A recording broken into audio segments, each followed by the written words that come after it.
We know they did that. That's a real thing. Why'd they do it? The speculation is that they were trying to open up a portal to make passage through the Van Allen radiation belts possible. For decades, the Soviet space program operated under a veil of secrecy. That was the only time in history that a human being has been more than 400 miles above the Earth's surface. Hiding stories of both triumph and disaster behind the Iron Curtain. But Joe Rogan, a famous podcaster, has uncovered a chilling secret hidden for 87 years.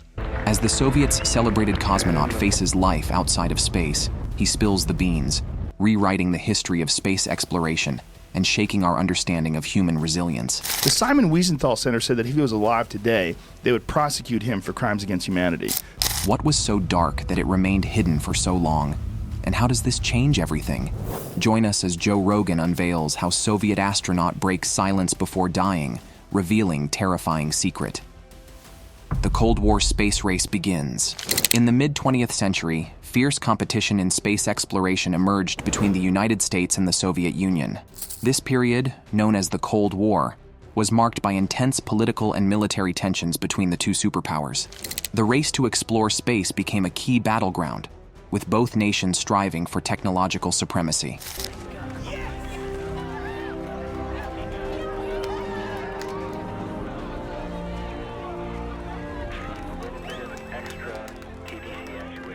The Soviet Union took an early lead, launching the world's first artificial satellite, Sputnik 1, on October 4, 1957. This beach ball-sized device, weighing 83.6 kilograms, orbited Earth every 98 minutes. The success of Sputnik raised concerns in the United States. Many feared that the Soviets' ability to launch satellites might translate into a capacity to deliver nuclear weapons across continents, spurring the United States to accelerate its space efforts. The Soviets quickly followed up with more achievements. On November 3, 1957, they launched Sputnik 2, carrying a dog named Laika, the first living organism to orbit Earth. Here is Laika in his capsule, which will be placed inside the satellite. These successes reinforced the Soviet Union's position as a leader in space technology. In response to the Soviet advancements, the United States Department of Defense allocated funds for its satellite project. The Army Redstone Arsenal team, led by Wernher von Braun, began work on the Explorer project. On January 31, 1958, the United States successfully launched Explorer 1, its first satellite to enter orbit. Now under contract to NASA, designed and manufactured the advanced stages and the payload. The Explorer 1 mission led to a significant scientific discovery: the Van Allen radiation belts, layers of charged particles held in place by Earth's magnetic field. This finding was crucial for understanding space weather and the challenges of human spaceflight. As the space race intensified, both nations pushed the boundaries of technology and human achievement. The competition drove rapid advancements in rocket science, satellite technology, and space exploration techniques. It also captured the public imagination, turning the cosmos into a new frontier for human ambition and national pride. Soviet Union's pioneering space achievements. The Soviet Union made remarkable strides in space exploration, setting numerous records and achieving several firsts. Their accomplishments went beyond satellite launches, encompassing human spaceflight and planetary exploration. On April 12, 1961, Yuri Gagarin became the first human to journey into space aboard Vostok 1. His 108-minute orbital flight was a watershed moment, firmly establishing the Soviet Union as a space research powerhouse. Gagarin's spacecraft circled Earth at 27,400 km/h, with the flight controlled by onboard computers. Unlike early American missions, Gagarin ejected from his capsule and landed by parachute. The Soviets continued to push boundaries with their Voskhod program, which included the first multi-person crewed spaceflight in 1964. These missions demonstrated their ability to send multiple cosmonauts into space simultaneously. Venturing beyond Earth's orbit, the Soviet Union launched Luna 1 on January 2, 1959. Originally intended to land on the Moon, it unexpectedly became the first human-made object to enter solar orbit. The Luna program continued with more success. Luna 2, launched on September 12, 1959, became the first spacecraft to reach the Moon's surface. Luna 9, launched on January 31, 1966, achieved the first soft landing on the Moon and transmitted the first photographs from its surface. In 1970, the Luna 16 mission accomplished another milestone by becoming the first to return a sample of lunar soil to Earth automatically, without human intervention. The Soviets also turned their attention to Venus. The Venera missions, starting in the mid-1960s, were designed to study Earth's nearest planetary neighbor. Despite Venus's extremely hostile environment, with surface temperatures hot enough to melt lead and atmospheric pressure 92 times that of Earth, the Soviet probes managed to land and transmit data. Venera 7, launched in 1970, became the first spacecraft to transmit data from the surface of another planet. These achievements showcase the Soviet Union's technological prowess and scientific ambition. Their space program consistently pushed the boundaries of what was possible, from putting the first human in space to landing probes on other planets. These missions provided valuable scientific data and paved the way for future space exploration efforts by demonstrating the feasibility of various space technologies and techniques. NASA's formation and America's space response. The United States, initially caught off guard by Soviet space achievements, quickly mobilized to close the gap. On October 1, 1958, the National Aeronautics and Space Administration was established, marking a significant shift in American space policy. This new agency replaced the National Advisory Committee for Aeronautics, expanding its mandate to include space exploration alongside aeronautics research. NASA's creation represented a fundamental restructuring of the country's efforts to lead in the emerging space era. It centralized various space-related research and development activities under one organization, allowing for more focused and coordinated efforts. One of NASA's early achievements came on December 18, 1958, with the launch of SCORE Short for signal communications by orbiting relay equipment, the world's first communications satellite. SCORE made history by broadcasting President Dwight D. Eisenhower's pre-recorded Christmas greeting, marking the first time a human voice was transmitted from space. On January 31, 1958, the United States launched Explorer 1, its first satellite to successfully orbit Earth. This mission carried scientific instruments that led to crucial discoveries for understanding the space environment and its potential impact on future human spaceflight. The United States continued to make strides in space exploration with the launch of Explorer 6 on August 7, 1959. This satellite took the first images of Earth from orbit, demonstrating the potential of satellites for Earth observation and weather forecasting. These photographs provided crucial meteorological data and opened up new possibilities for studying our planet from space. As the space race intensified, NASA embarked on ambitious human spaceflight programs. The Mercury program, launched in 1958, aimed to put an American in orbit around Earth. This was followed by the Gemini program in 1961, which focused on developing techniques for long-duration spaceflight and rendezvous in orbit, crucial skills for future lunar missions. The crowning achievement of this era was the Apollo program, announced by President John F. Kennedy in 1961. Kennedy's bold declaration to land a man on the moon and return him safely to Earth before the end of the decade galvanized the nation and set NASA on an ambitious course. To support these human spaceflight programs, NASA developed a series of powerful rockets. The Saturn family of rockets, particularly the Saturn V, was designed to carry heavy payloads and human crews to the moon. The Saturn V remains one of the most powerful rockets ever built and was crucial to the success of the Apollo missions. NASA's rapid progress was not without setbacks. The tragic fire during a launch pad test for Apollo 1 in 1967, which resulted in the deaths of 3 astronauts, led to a thorough review and improvement of spacecraft design and safety procedures. Throughout this period, NASA also pursued robotic exploration of the solar system. The Mariner program, initiated in 1962, sent probes to study Venus, Mars, and Mercury. These missions provided valuable data about our neighboring planets and demonstrated America's growing capabilities in deep space exploration. The formation of NASA and America's subsequent achievements in space exploration marked a turning point in the space race. The United States rapidly caught up to, and in many areas surpassed, Soviet space capabilities, setting the stage for the historic moon landings that would follow. First human in space and early space stations. The Soviet Union's achievement of putting the first human in space was a landmark event in the history of space exploration and solidified the Soviet Union's position as a leader in space technology. Building on their success with single-person missions, the the Soviets launched the Voskhod program, which included the first multi-person spaceflight in 1964. This advancement demonstrated their ability to support multiple cosmonauts in space simultaneously, a crucial step towards longer duration missions and more complex space operations. The next major leap in space exploration came with the development of space stations, which aimed to establish a permanent human presence in orbit. On April 19, 1971, the Soviet Union launched Salyut 1, the world's first space station. Salyut 1's construction began in the early 1970s and took nearly a year to complete. The launch was initially planned to coincide with the 10th anniversary of Gagarin's flight, but was delayed due to technical issues. Despite some initial setbacks, including problems with the first crew's docking attempt, the second crew successfully boarded the station and stayed for 23 days, setting a new record for time spent in space. However, the mission ended in tragedy when the crew died during re-entry due to a pressure equalization valve malfunction.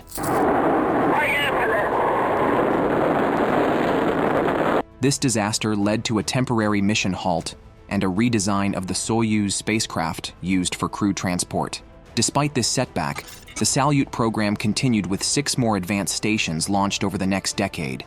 These stations served as laboratories for conducting various scientific experiments and helped develop techniques for long-duration spaceflight. The culmination of the Soviet space station program was the launch of Mir in 1986. Mir represented a significant advancement in space station technology, being the first modular space station assembled in orbit. It operated for 15 years, hosting numerous international crews and conducting various scientific research. Venus and Mars, expanding the frontier. As space exploration progressed, both the Soviet Union and the United States turned their attention to Earth's planetary neighbors, Venus and Mars. The Soviet Union's Venera program, launched in the 1960s, aimed to study Venus, Earth's so-called sister planet. This endeavor was particularly challenging due to Venus's extreme environment. The planet's surface temperature is hot enough to melt lead, and its atmospheric pressure is 92 times that of Earth. Despite these obstacles, the Soviets persevered. Venera 3, launched in 1965, became the first spacecraft to reach another planet's surface, though it failed to transmit data upon landing. The breakthrough came with Venera 4 in 1967, which successfully transmitted data about Venus's atmosphere, revealing it to be primarily composed of carbon dioxide with no oxygen or water. This mission also discovered that Venus lacks a magnetic field. Subsequent Venera missions built upon these successes. Venera 7, launched in 1970, became the first spacecraft to transmit data from the surface of another planet. The Venera 9 to 12 probes launched between 1975 and 1978 carried more sophisticated equipment, including cameras capable of taking clear, detailed photographs of the Venusian surface. While the Soviets focused on Venus, both superpowers set their sights on Mars. The Soviet Union launched the Mars 2 and Mars 3 missions in 1971 as part of their ambitious Mars exploration program. These missions consisted of both orbiters and landers, designed to study the Martian atmosphere, temperature, and surface properties. Mars 2's lander crashed due to a parachute malfunction, but its orbiter successfully reached Martian orbit and sent valuable data back to Earth. No, dadgummit. Mars 3 achieved a historic milestone when its lander became the first spacecraft to achieve a soft landing on Mars on December 2, 1971. However, it transmitted data for only 20 seconds before mysteriously falling silent. One of the most fascinating aspects of these Mars missions was the inclusion of the Prop-M rover, an innovative robot weighing only 5 kilograms. This small rover was designed to explore the Martian environment autonomously, equipped with skis for traversing rough terrain and clever detection systems to avoid obstacles. Connected to the landing capsule by a 15-meter cable, the Prop-M rover was meant to provide crucial data about the Martian soil's density, texture, and strength. The United States also made significant contributions to Mars exploration during this period. NASA's Mariner program sent several probes to study the red planet. Mariner 4, launched in 1964, conducted the first successful flyby of Mars, providing the first close-up images of the Martian surface. This mission revealed a cratered, moon-like surface, dispelling popular notions of Mars as a potentially habitable world. Came down there and check it out. Copy that. Heading that way. Mariner 9, launched in 1971, became the first spacecraft to orbit another planet when it reached Mars. It mapped about 85% of the Martian surface and discovered several important features, including Olympus Mons, the largest known volcano in the solar system, and Valles Marineris, a vast canyon system. The knowledge gained from these pioneering missions laid the groundwork for future exploration efforts, including more advanced orbiters, landers, and rovers. They also sparked public imagination about the possibilities of interplanetary travel and the potential for finding life beyond Earth, themes that continue to drive space exploration to this day. Challenges and mysteries in space exploration. Space exploration, while exciting and groundbreaking, is fraught with challenges and unexpected mysteries.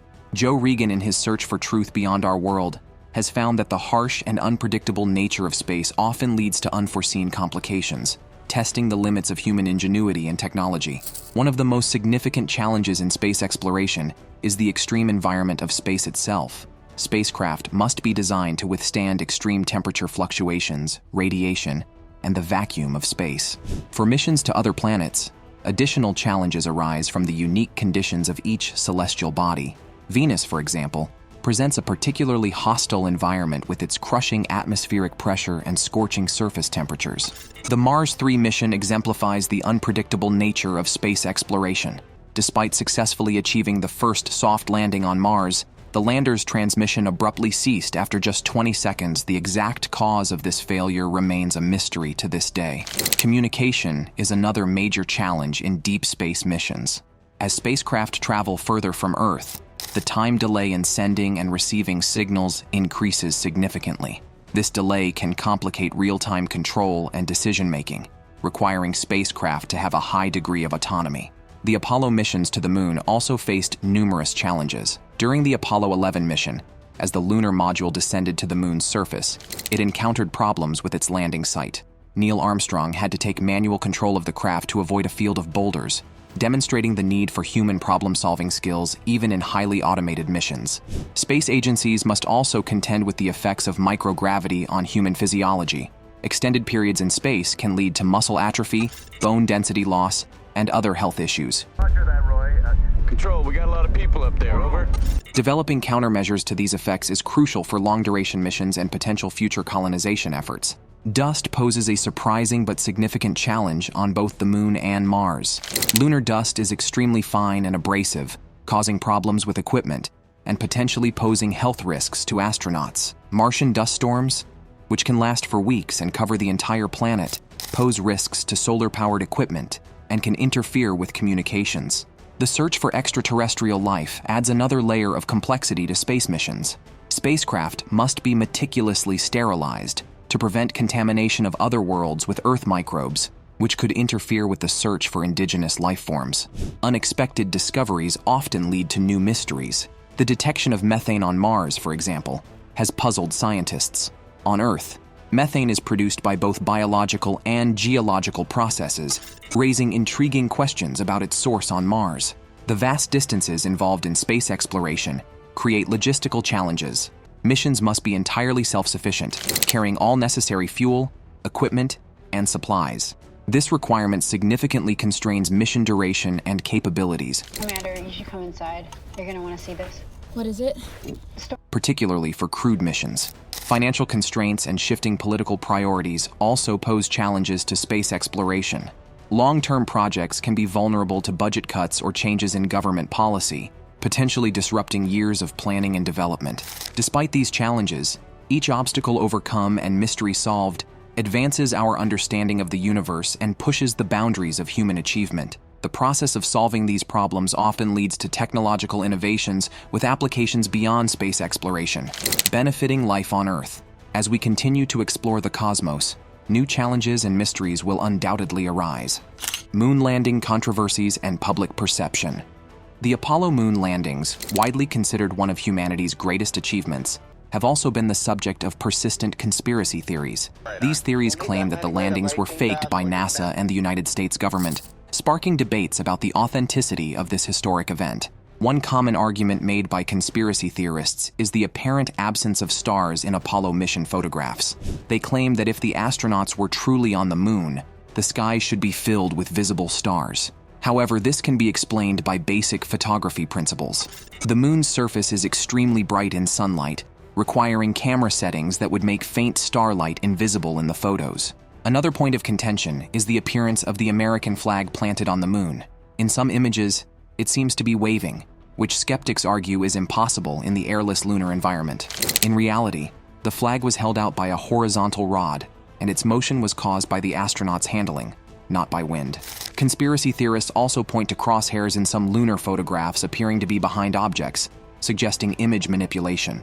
This effect is actually due to overexposure in bright areas of the photos, causing the crosshairs to appear fainter or invisible against light-colored objects. The Van Allen radiation belts, regions of charged particles surrounding Earth, are often cited as proof that the moon landings were impossible. Skeptics argue that passing through these belts would have exposed astronauts to lethal levels of radiation. However, NASA carefully planned the trajectory of Apollo missions to minimize time spent in the most intense areas of the belts, and the spacecraft's aluminum hull provided additional protection. Some conspiracy theorists claim that the technology required for the moon landings didn't exist in the 1960s. This argument ignores the massive technological advancements spurred by the space race and the significant resources dedicated to the Apollo program. Despite these persistent theories, there is overwhelming evidence supporting the reality of the moon landings. This includes thousands of photos and hours of video footage, lunar samples brought back to Earth, retroreflectors left on the moon's surface that are still used for Earth-Moon distance measurements, and corroboration from independent sources, including other countries' space agencies. The moon landing conspiracy theories highlight the complex relationship between science, public understanding, and trust in institutions. The persistence of moon landing conspiracy theories has led to ongoing efforts by NASA and the scientific community to educate the public about the realities of space exploration. These efforts include releasing detailed information about the Apollo missions, preserving and showcasing Apollo artifacts, and engaging in public outreach programs. As we continue to push the boundaries of space exploration, including plans to return to the moon and eventually reach Mars, addressing and debunking these conspiracy theories remains important. The pause in lunar missions. After the successful Apollo missions of the late 1960s and early 1970s, there was a significant pause in lunar exploration.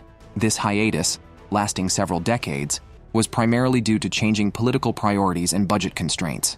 The most straightforward explanation for the lack of return missions to the moon was a substantial reduction in NASA's federal budget. The Apollo program alone had cost approximately $260 billion when adjusted for inflation. Such high costs became difficult to justify once the initial goal of beating the Soviet Union to the moon had been achieved. The end of the space race marked a shift in priorities for both the United States and the Soviet Union. Without the intense competition that had driven the rapid advancements of the 1960s, the political will to continue expensive lunar missions waned. The Soviet Union, having lost the race to the moon, largely abandoned its lunar ambitions and redirected its efforts elsewhere. Public opinion also played a role in this shift. While there was widespread support for space exploration, the moon missions came to be viewed as expensive endeavors with limited practical benefits. This perception made it challenging to justify continued high levels of funding for lunar exploration.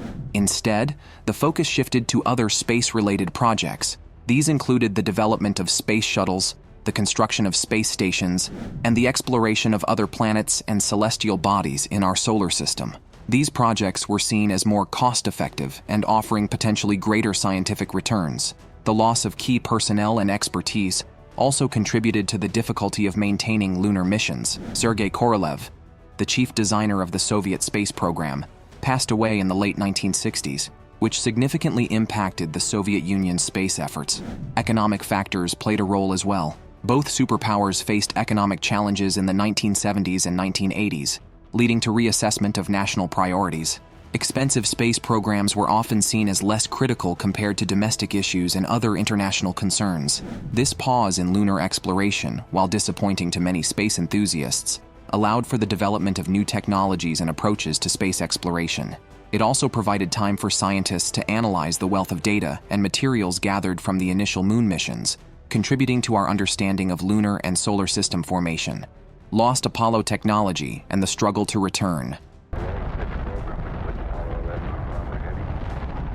The challenge of returning to the moon in the 21st century is complicated by an unexpected issue: the loss of much of the technology and knowledge used in the original Apollo missions.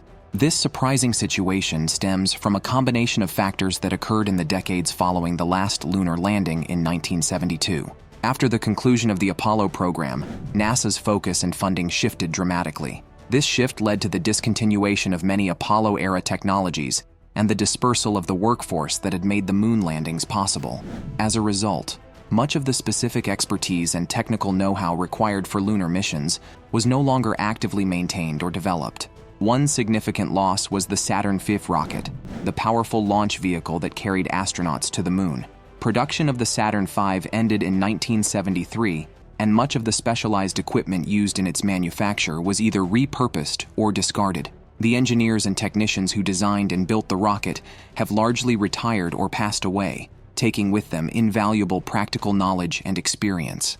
Another example is the loss of original telemetry data from some Apollo missions. In 2006, NASA admitted that it could no longer locate the original tapes of the Apollo 11 moonwalk. While backup recordings exist, the loss of the originals highlights the challenges of long-term data preservation in rapidly evolving technological landscapes. The lunar module, a crucial component of the Apollo missions, presents another challenge. While design schematics still exist, the intricate details of its construction and operation are not fully documented. The companies that manufactured many of its components have since gone out of business or changed their focus, making it difficult to recreate exact replicas of the original parts. Even when designs and schematics are available, recreating Apollo-era technology is not straightforward. Modern manufacturing techniques and materials differ significantly from those used in the 1960s. This means that even if we wanted to rebuild Apollo-era equipment exactly as it was, we might not be able to source the same materials or use the same production methods. The loss of tacit knowledge, the unwritten, experience-based knowledge possessed by the engineers and technicians who worked on the Apollo program, is perhaps the most significant challenge.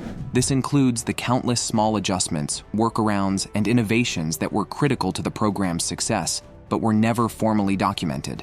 Efforts to recover and preserve Apollo-era knowledge are ongoing. In the 2010s, engineers attempted to reverse engineer the F-1 engines used in the Saturn V rocket. While they made progress, they also encountered unexpected challenges, highlighting the complexity of the original designs and the difficulty of recreating them, underscoring the rapid pace of technological change. In just a few decades, cutting-edge technology can become obsolete and difficult to recreate. However, this loss of Apollo-era technology doesn't mean that returning to the moon is impossible. Instead, it means that new missions will rely on modern technology and approaches.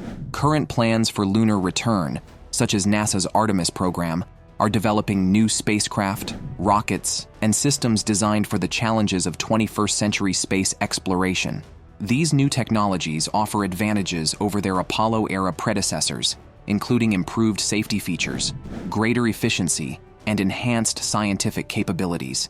They also benefit from decades of advancements in materials science, computer technology, and our understanding of the space environment. The struggle to recreate Apollo technology has led to a greater appreciation of the achievement it represented. It has also spurred efforts to better document and preserve knowledge from current space programs, ensuring that future generations of scientists and engineers can build upon today's accomplishments. The Artemis program. NASA's Artemis program marks a significant leap forward in space exploration, driven by a clear mission: to establish a sustainable human presence on the moon. Unlike previous missions that were brief and focused on exploration, Artemis aims to pave the way for long-term space living and further exploration of deep space. The initiative builds on bipartisan support and momentum from both the Trump and Biden administrations, showcasing a unified commitment to human space exploration. The Artemis program began with the unmanned launch of the Orion spacecraft, and it will soon advance to manned missions, with plans to orbit and eventually land astronauts on the moon. The moon's water is a critical element in this mission. Unlike during the Apollo era, we now understand that the moon harbors water, a resource essential not only for sustaining human life, but also for producing rocket fuel. This discovery redefines the moon's potential, turning it into a possible refueling station for spacecraft, significantly reducing the need to carry large amounts of fuel from Earth. Beyond water, The moon offers a unique environment for scientific discovery. Its surface, untouched by atmospheric weathering, serves as a time capsule that holds clues to the early solar system and the formation of Earth. This makes the moon an invaluable site for understanding our planet's history and the processes that led to life. However, establishing a long-term presence on the moon presents significant challenges. Living on the moon requires new technologies and systems that are still in development. NASA is exploring various solutions, including the deployment of a nuclear reactor on the moon to provide reliable power. This reactor, along with solar farms and innovative resource utilization techniques, will be crucial for sustaining life and operations on the lunar surface. One of the program's most ambitious goals is to use the moon's resources, such as lunar regolith, to build habitats and infrastructure. This approach would minimize the need to transport materials from Earth, making lunar habitation more feasible. NASA is actively funding research and development in this area, aiming to turn these concepts into reality. While these efforts are promising, a sustainable lunar presence is still years away. The technological hurdles are immense, and the project requires substantial investment and development. Nevertheless, the Artemis program represents a bold step toward achieving these goals. It is not just about returning to the moon. It is about laying the foundation for future exploration of Mars and beyond. Thanks for watching. See you in our next video.